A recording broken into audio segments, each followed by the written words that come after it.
Avril 2026, ici même, on vous annonçait que Renault effacerait sa panne en silence. Regardons la suite, date par date. Mars, les Clio 6 qui sortent d'usine ont déjà le correctif. Mai, Renault avoue le bug à un magazine spécialisé. Jamais à vous. Fin juin, la mise à jour promise aux clients de janvier devait arriver. Mi-juillet, toujours rien, pas un courrier. Chaque prédiction s'est vérifiée. Il ne manque plus qu'un chiffre. Ce que ce tri par date de signature vous coûte. À vous, à chaque hiver froid. Il est calculé, au litre près. Alors commençons par le mot qui va vous être contesté, panne. On va vous dire que c'est exagéré, qu'une Clio 6 ne tombe pas en panne, qu'elle roule très bien, merci. Et c'est vrai qu'elle roule. Une panne dans la tête de tout le monde, c'est une voiture arrêtée sur la bande d'arrêt d'urgence. Capot ouvert, fumée qui sort. Ce n'est pas ça. Ce qui arrive à la Clio 6 E-Tech 160, c'est un bug de calibration logicielle. Une erreur dans le programme qui pilote le moteur. Et cette erreur fait perdre à la voiture ce pourquoi vous l'avez payée, sa fonction hybride. Je vous explique. Parce que c'est là que tout se joue. Et parce que vous allez pouvoir le vérifier vous-même sur votre propre voiture. La Clio 6 E-Tech 160, c'est un full hybride. Un bloc essence de 1,8 litres, 2 moteurs électriques, une petite batterie d'environ 1,4 kWh et une boîte multimode qui décide en permanence qui doit pousser la voiture, l'essence, l'électrique ou les deux. En fonctionnement normal, par temps froid, le moteur essence démarre quelques minutes pour réchauffer l'habitacle, puis une fois la batterie prête, la voiture doit alterner, un coup en électrique, un coup en thermique. C'est ça, une hybride. C'est ça que vous avez acheté.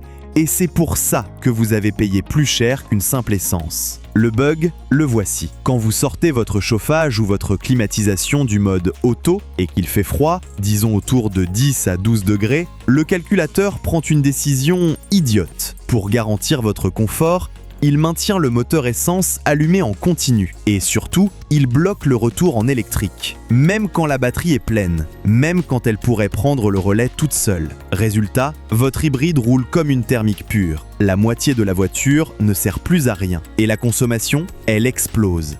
En ville, hors mode auto, la presse spécialisée mesure 7,5 litres au 100 km, contre 4,5 en mode auto. Motors Actu, mai 2026. Un écart de 3 litres. D'autres relais, Fiche Auto, Technocar, donnent des chiffres un poil plus bas, dans les 6,5 contre 3,6, mais le résultat est le même. La consommation double, ou presque, dès qu'il fait froid, dès que vous touchez à votre clim. Souvenez-vous du chiffre affiché sur la brochure, WLTP homologué 3,9 litres au 100, la belle petite hybride sobre. Et dans la vraie vie, en hiver, en ville, 7,5. L'étiquette et la voiture n'ont pas dû rouler ensemble le même jour. Et voilà tout le côté pervers d'un défaut logiciel. Une pièce cassée, ça se voit, ça fait du bruit, ça allume un voyant, ça se remplace, ça se facture, tout le monde comprend. Un mauvais réglage dans un calculateur, non, ça ne se voit pas. Ça n'allume aucun témoin au tableau de bord. La voiture a l'air d'aller parfaitement bien. Elle vous vide juste le réservoir un peu plus vite, tous les jours, en silence. C'est exactement le genre de défaut qu'on peut laisser traîner des mois sans que personne ne porte plainte, parce que le conducteur moyen ne fait même pas le lien entre le bouton de sa clim et le chiffre sur sa pompe.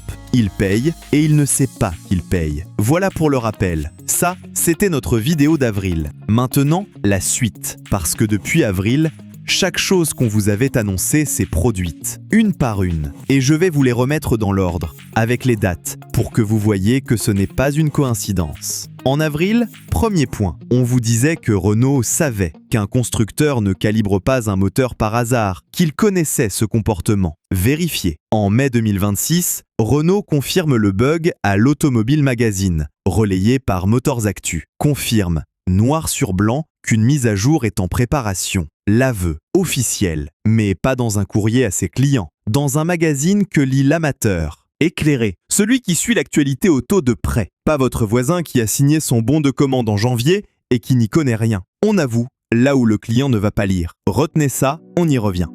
Deuxième point d'avril, on vous disait que corriger, pour Renault, c'était avoué, et qu'il corrigerait donc en silence, en production, sans le crier. Vérifié, mot pour mot. Les Clio 6 qui quittent les chaînes d'assemblage depuis mars 2026 embarquent déjà le nouveau logiciel, nativement, en usine. Le client qui achète aujourd'hui repart avec la voiture corrigée sans même savoir qu'il y avait quelque chose à corriger. Propre, discret, invisible. Troisième point, on vous disait qu'il n'y aurait pas de rappel, pas de convocation en concession, pas de lettre recommandée, rien de traçable. Vérifiez. Aucun rappel officiel pour la Clio 6 sur ce défaut. Zéro fiche sur le registre des rappels du gouvernement. La correction des voitures déjà livrées, Renault la confie à une seule chose, une mise à jour à distance. Une OTA. Comme sur votre téléphone. Ils l'ont même baptisée. Vous êtes prêts? Elle s'appelle Confort thermique 1.2.0, numéro de version à l'appui, comme une application. Sauf qu'une application buggée, on ne la paye pas 25 000 €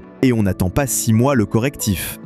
Cette mise à jour, elle était promise aux propriétaires pour fin juin 2026. Nous sommes mi-juillet et à ce jour, il n'existe aucune confirmation publique qu'elle ait été effectivement déployée sur les voitures livrées en janvier, février, mars, avril. Je pèse mes mots. Je ne vous dis pas qu'elle n'est pas déployée. Je vous dis qu'elle était promise pour fin juin et que personne, à ce jour, n'a confirmé qu'elle l'était. Chez Renault, en ce moment, l'échéance ressemble à un genre littéraire. Et pourquoi une mise à jour à distance plutôt qu'un vrai rappel? Posez-vous la question, parce que la réponse dit tout. Un rappel officiel, ça oblige le constructeur à écrire à chaque propriétaire concerné, nommément une lettre, un courrier, une trace. Le défaut entre au registre public et chaque client est prévenu, un par un, de façon traçable. Une OTA silencieuse, non. Elle arrive dans la voiture sans que personne ait rien signé, sans lettre, sans registre, sans que ça se sache. Le rappel dit « Nous avons un problème, voici la liste des gens concernés, on assume ». L'OTA dit « Circulez, on gère ça entre nous, dans votre dos, à notre rythme ». Ce n'est pas du tout la même transparence. Et ce n'est pas un hasard qu'on ait choisi la version invisible. Et c'est là que le vrai sujet arrive. Parce que tout ça, mis bout à bout, ça a créé quelque chose de très concret. 2 voitures, 2 Clio 6, la même, et pourtant 2 mondes. Regardez bien, prenez 2 Clio 6 E-Tech 160, même finition, même moteur. La première est sortie de l'usine en février, la seconde en mai. 3 mois d'écart. La première, partant froid, dès que son propriétaire coupe le mode auto, grimpe à 7,5 litres en ville et perd sa fonction hybride. La seconde, non. Elle fait les 4,5 promis. Elle se comporte comme la voiture du catalogue. Ce n'est pas le hasard. Ce n'est pas la façon de conduire. Ce n'est pas la station-service. C'est une date de fabrication. Une seule ligne sur un document et elle décide dans quel camp vous êtes.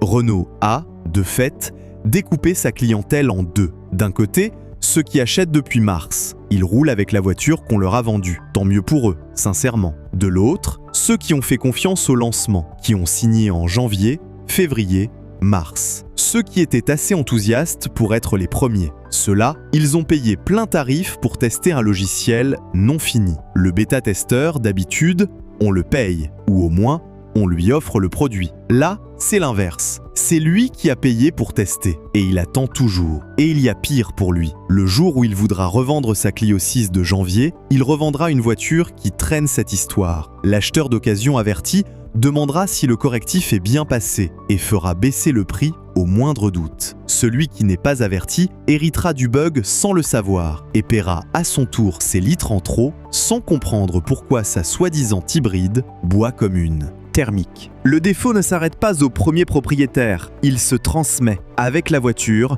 tant que la fameuse mise à jour n'a pas été faite et, surtout, prouvée noir sur blanc.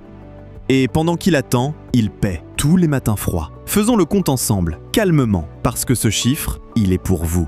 L'écart, c'est 3 litres au 100 km. Un conducteur normal fait 15 000 km dans l'année. 3 litres sur 100, sur 15 000 km, ça fait 450 litres de carburant en trop sur l'année. Et le sans-plomb, en ce mois de juillet 2026, tourne autour de 1,96 à 1,98 € le litre au niveau national. 450 litres multipliés par ce prix, vous arrivez à près de 900 € par an.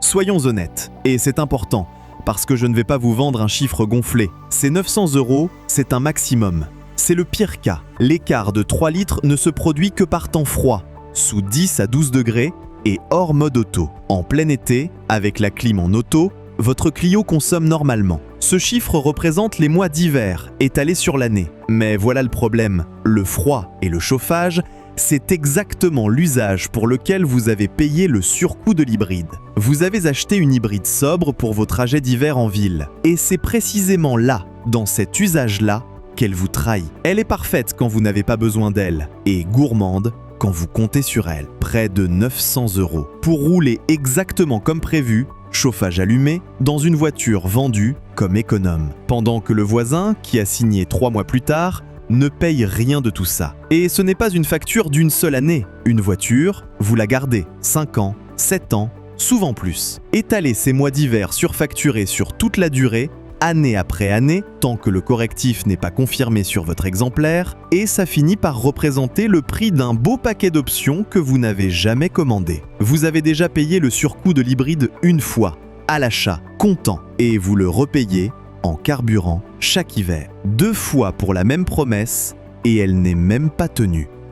Bon, d'accord, un bug logiciel, ça arrive. Ce n'est pas la fin du monde. Une mise à jour, et c'est réglé. Et vous auriez raison, si c'était un accident isolé. Le problème, c'est que cette architecture e-tech, on la connaît. Elle a déjà montré de quoi elle est capable. Et pas sur un simple réglage de chauffage. Écoutez bien celui-là, parce qu'il est officiel, lui, avec un numéro et une campagne. À l'été 2025, Renault a rappelé 155 825 véhicules équipés de l'ancienne motorisation e-tech 1,6. L'Argus, 4 août 2025. Des Clio 5, des Captur, des Arcana, des Mégane, plus une poignée de Dacia Jogger. Le motif ? Un joint torique sur l'arbre primaire du moteur électrique dont l'étanchéité peut lâcher. Et quand elle lâche, l'huile s'infiltre là où elle ne doit jamais aller, dans la machine électrique. Surchauffe, perte de traction possible au démarrage. Ça, ce n'est plus un réglage de clim. Ça, c'est de l'huile dans un moteur électrique. Et la réparation, ce n'est pas une mise à jour à distance.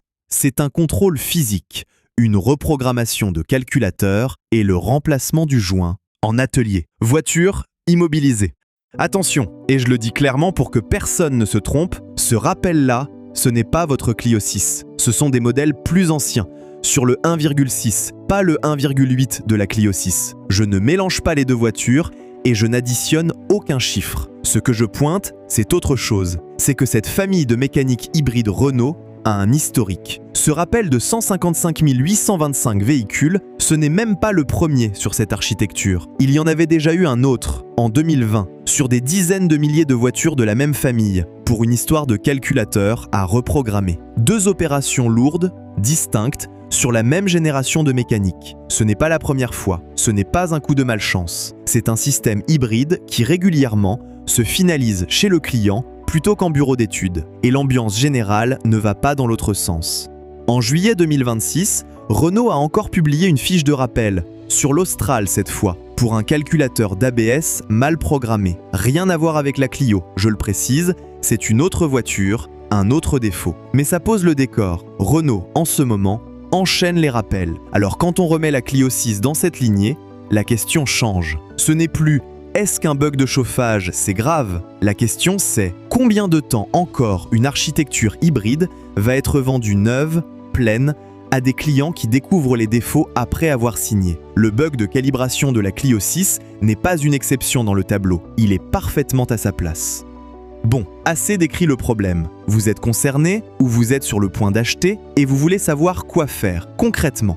Voilà, et ça tient sur 3 gestes. Si vous êtes en train d'acheter une Clio 6 e-tech, neuve ou d'occasion récente, ne signez rien avant d'avoir fait vérifier la version du logiciel de gestion thermique. Vous demandez au concessionnaire, texto, est-ce que cette voiture précise, ce numéro de châssis, a le correctif confort thermique 1.2.0 installé. Une voiture sortie d'usine à partir de mars 2026 devrait l'avoir nativement. Mais un stock, ça traîne. Une voiture fabriquée en janvier peut très bien être encore sur le parc en juillet. Vous ne devinez pas, vous demandez et vous voulez une réponse claire. Deuxième geste, si la voiture n'a pas le correctif ou si le vendeur ne sait pas, exigez que l'installation de la mise à jour soit inscrite noir sur blanc sur le bon de commande ou le bon de livraison, par écrit. Une promesse orale de concessionnaire sur une OTA qui traîne depuis fin juin, ça ne vaut rien. Un engagement écrit, ça vous donne un recours. C'est la différence entre attendre gentiment et pouvoir taper du poing.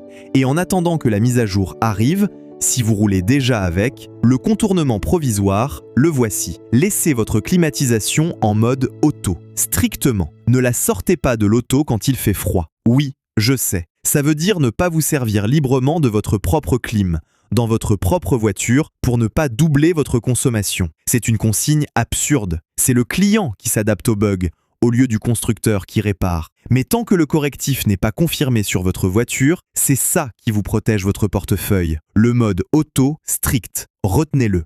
Et si vous n'avez pas encore acheté, si vous hésitez encore, regardez du côté des hybrides qui n'en sont pas à se calibrer en clientèle. Une architecture rodée depuis presque 30 ans, comme celle que fait rouler Toyota, gère votre chauffage sans vous imposer de ne pas toucher à vos boutons. Elle ne vous facture pas le rôle de testeur. Je ne vous dis pas quoi acheter. Je vous dis qu'une hybride qui marche, ça existe, et que vous n'êtes pas obligé de payer pour en essuyer les plâtres. Il reste une dernière chose à démonter, et c'est la plus retorse. Celle qu'on va vous servir dans les commentaires, celle que Renault serait ravi que vous répétiez. Il corrige, c'est bien, non? Arrêtez de taper sur Renault, au moins il répare. Alors regardons ça en face. Est-ce que corriger, c'est bien? Oui, dans l'absolu. Mais regardez comment ils corrigent. Ils ont réparé l'usine dès mars. Les nouveaux acheteurs sont couverts immédiatement, sans le savoir. Et les premiers clients, ceux qui ont fait le pari de la nouveauté, ceux sans qui la voiture ne se serait pas lancée. Eux, on les laisse attendre une mise à jour à distance, promise pour fin juin et non confirmée mi-juillet. Je ne dis pas que Renault a trié ses clients exprès, dans une salle de réunion avec un tableau. Je n'ai aucune preuve d'une intention, et je ne vais pas vous en inventer une. Ce que je constate, c'est le résultat de 3 décisions bien réelles. Corriger en usine, avouer à la presse et pas aux clients, confier le reste à une OTA qui tarde. Le résultat de ces 3 choix, il porte un nom. Corriger la chaîne d'assemblage et laisser les premiers acheteurs attendre l'hiver suivant, ce n'est pas réparer un parc. C'est le trier par date de signature. La bonne foi d'un constructeur, elle ne se mesure pas à comment il traite le client de demain, celui qu'il veut séduire. Elle se mesure à comment il traite celui d'hier, celui qui a déjà payé et qui ne peut plus rien annuler. Alors la vraie question, la seule qui compte pour vous, ce soir, la voici. Elle est sur un document que vous avez chez vous. Regardez la date sur votre bon de commande ou sur votre carte grise et posez-vous ça. Est-ce que vous allez attendre gentiment une mise à jour que personne ne vous confirme ou est-ce que vous allez la réclamer par écrit demain matin avant qu'un hiver de plus ne vous la fasse payer plein pot à la pompe?